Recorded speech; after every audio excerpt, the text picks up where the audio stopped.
Would you sit down?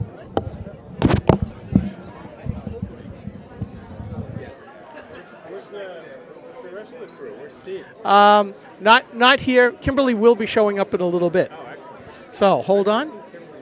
Oh, what do you know? My mic's been on all this time. So what?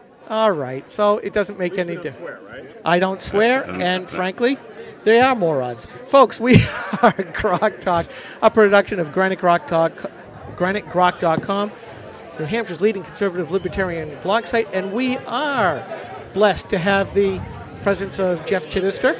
Skip, Mike, how you guys doing? We're doing great, Jeff, and Jeff Chidester, of course, one of the state's best radio hosts, always a reliable source of political information, political history especially, one of the best informed people we know. So, Jeff, you're looking at the early field here. You're obviously here to witness the first man to jump in with both feet. Yeah. So, what have you been thinking, and who have you been talking to? Because I don't always have time to listen to you. I wish I did. Well, I mean, we've been talking to a lot of them. I mean, you're right. I mean, this is the first person to get into this race. So really, we only have one person running for president. So, I mean, that's been the focus. So him coming back and visiting us so soon after that announcement is you know, it's good for us. It's good to start seeing, you know, serious candidates come out, start looking at who they need for support, and start negotiating that. And the thing is, too, is that, you know, especially with Ted Cruz, and we'll see this with hopefully other candidates, he seems to be taking New Hampshire far more serious than anyone else in this cycle. And probably, so far. Yeah, and in the last cycle. And he's not ignoring the others either. I believe he's actually visited South Carolina and Iowa. Those are two great states for him. Those are really great states for him. And Iowa, he's not going to run away from, but, you know, certainly what we saw last time in 2012, we didn't see a lot of the candidates coming here as often as we had hoped early on. So it's nice to see him coming here early. Well, and being a strong evangelical Christian, he'll also do well in South Carolina. He'll do it. I think that's what people are really holding on to, is that, you know, he'll come out with a respectable showing in Iowa, the caucus, which is just mind-numbing for anyone to try to explain. And then coming into New Hampshire, have another good showing here. You know, top 5 is really good, especially if the numbers are close as we think they're going to be. And then going to South Carolina and then out into Super Tuesday, which is another pack of states that benefit him really well. I mean, here in New Hampshire, I think we're going to see the lane voting going on the Republican side. Oh, yeah. And I can't even hear myself. Yeah, you got your microphone too far away, Skip, that's all. Oh, okay. Not the only reason. But, you know, you've got the establishment GOP, so people like Jeb Bush, Chris Christie, maybe, although he's seemingly sinking. Some people put Scott Walker into that, also with a foot in the conservative or the liberty and freedom part. But we have Marco Rubio. So in that kind of vein, with the different lanes, you know, liberty and freedom, in the middle, the establishment, where do you see these people showing up?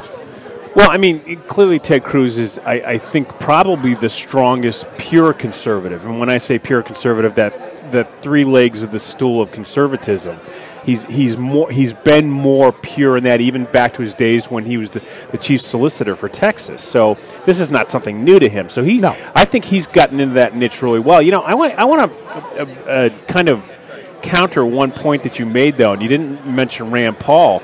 I'm telling you right now. I just ran out of names. I ran out of names. I got to tell you right now, anyone who doesn't think that Rand Paul shouldn't be have his toe or maybe even his nose in the establishment side is wrong. No, he's been making He may move. talk very libertarian type, but all you got to do is look at his hires, and they're establishment people, establishment operatives. All you got to do is look at how the money is being funneled in, and it's establishment type. So I think he's straddling both sides, and as we've seen in the past, more times than not, what you usually end up doing is falling down on the bicycle and hurting places of the body you don't want to hurt. Yeah. Well, another name that I didn't bring up, who is definitely in the establishment camp, would be Peter King. Oh, yeah. Most hates people like us. This ought to be real fun. Yeah, I mean, you wonder because you guys talk about this, how serious that candidate is. Because remember that when people run for president, they don't necessarily run for president. Correct. There are other aspects that they're looking at, whether it be vice president, whether they think they can sit somewhere inside the cabinet, but also, you know, other aspirations. This helps with fundraising, helps with national notoriety for their own seat. So and for sure, Well, we saw that with Tancredo a few cycles ago. Yeah. He basically was a one-issue candidate, which was illegal immigration. Now it's never stopped. It's still, again, here in this cycle, too. But you're exactly right. Who's running for what? Well, and exactly. And Peter King, I think, is all about notoriety. And, he's got about as much chance of being elected as, say, Dennis Kucinich. Well, the thing is, Peter King is a classic example of a politician from New York City. I mean, I'm walking here. He thinks that everyone from New York City has a more important voice in a lot of the things that they're dealing with than they really do. And just like that character in, I'm walking here. So what? And so, he'll make some noise, but I don't think he'll make any intelligent noise. Yeah, and what they don't seem to understand is, and what I wrote last night is, they all put their underwear on the same way as they do. Absolutely. And I some of them realize that, which is good. Like I said, we've had this chance to meet some of them very early on, meet their staff, because I'm keyed in on their staff too. The staff is representative of how a person potentially might govern. And having gone through a disastrous presidential campaign, I can tell you that, at least the staff was a happy staff. But the thing is that you look at how are they overhandling the communication element? Are they restricting the candidate to certain venues? Are they careful about having these one-on-one or maybe even smaller group sessions? And when you start noticing that pattern, you start saying, well, look, the dome has to come down eventually, and I would prefer you let that dome down now so we can see what kind of mistakes they made. And I think that's important. Yeah, and it's going to take a few months to play out because they're still in the staff hiring phase. Right. They haven't gone to the next phase of the campaign, which is getting the activists on board, although Ted Cruz, with his presence, is certainly running for that right now. Right. I mean, he's done that well, and he's done the early meetings. Walker did a few early meetings as well, and we'll probably see a few more of those. The thing is that, when you look at someone like Jeb Bush, that he has no interest in meeting with the grassroots elements of the state. No, he's made it quite clear. No, he doesn't believe he has to win in the primary to win in the general. Well, we have two people here that did that at the top of the ticket of the NHGOP ticket this last time around, and both of them, Scott Brown and Walt Havenstein, were disgusted with the conservatives. In fact, the NHGOP, as you probably read on Granite Grok multiple times, why aren't you updating the NHGOP platform with the duly voted upon updates? Well, that's because they ran counter to the top two candidates. What the candidates are running, right? And then that brings up. And then they wonder why we hate you back. Yeah, I mean, and I think that's the thing is, and I think that they should be very cautious about the advice they get from some of the voices that they're getting from, and it's fun for us because we get a chance to sit down and talk and chat about that. But any of these candidates that are listening to Jennifer Horn are really have to rethink that path. And yes, they do. And the other thing is, you've got to question the acumen of somebody who hires Andy Leach as one of their spokespeople or organizers in New Hampshire. And Andy, is a great activist, but Andy transitioned into establishment hack 3 or 4 years ago at the very least. And it'll see, and once again, is this because this is the state of commerce for political operatives? You hook yourself up with campaigns no matter where they are and do certain things, and certainly this will be interesting to see how it plays out. The other thing is that we'll have to see in that particular case, Andy's with Walker, we'll have to see how the rest of those hires flush out. Well, I'll tell you, like I said, it's fun to watch. Oh, yeah, the campaign musical chairs. I've been watching it since I started blogging. And especially at the lower levels, it's amusing and interesting to see where the lower level folks get to sit because it's a hard scrabble life doing that. Right, and when I was with a lot of them work for nothing or peanuts. Right, and that's the thing is, and I don't know, there isn't a lot of work to be done in the campaign. I'll be real honest with you, and so even though their salaries may be peanuts, that's probably overpaid anyway. The other thing is that having worked on the Bachmann campaign, one of the things that we tried really hard to do, is get people who are on the lower part of the ladder and start moving them up faster.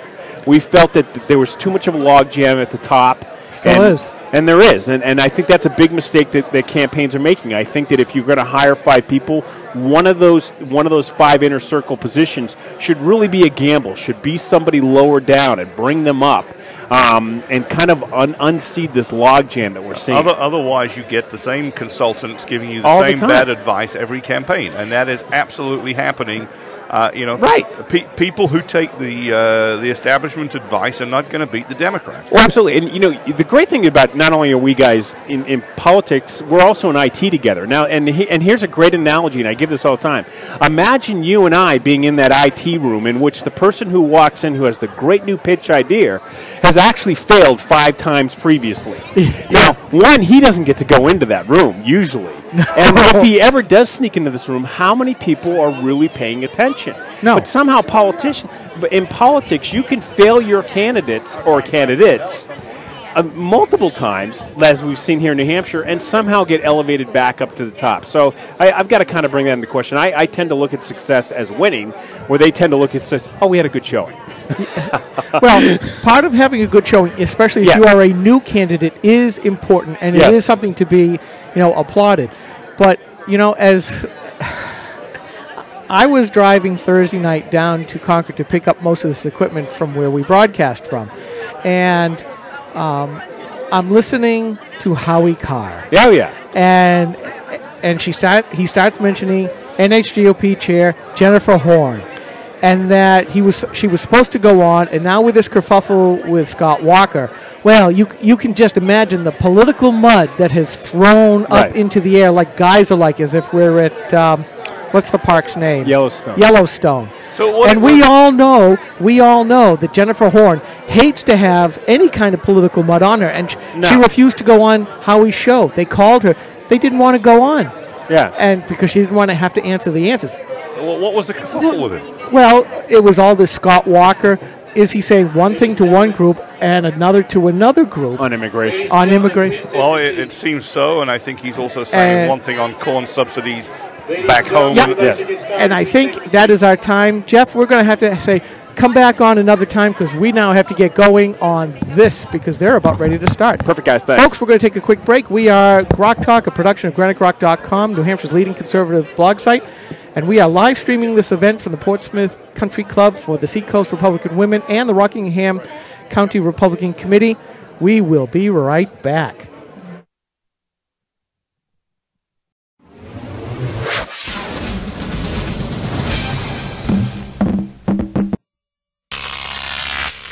GrokTV.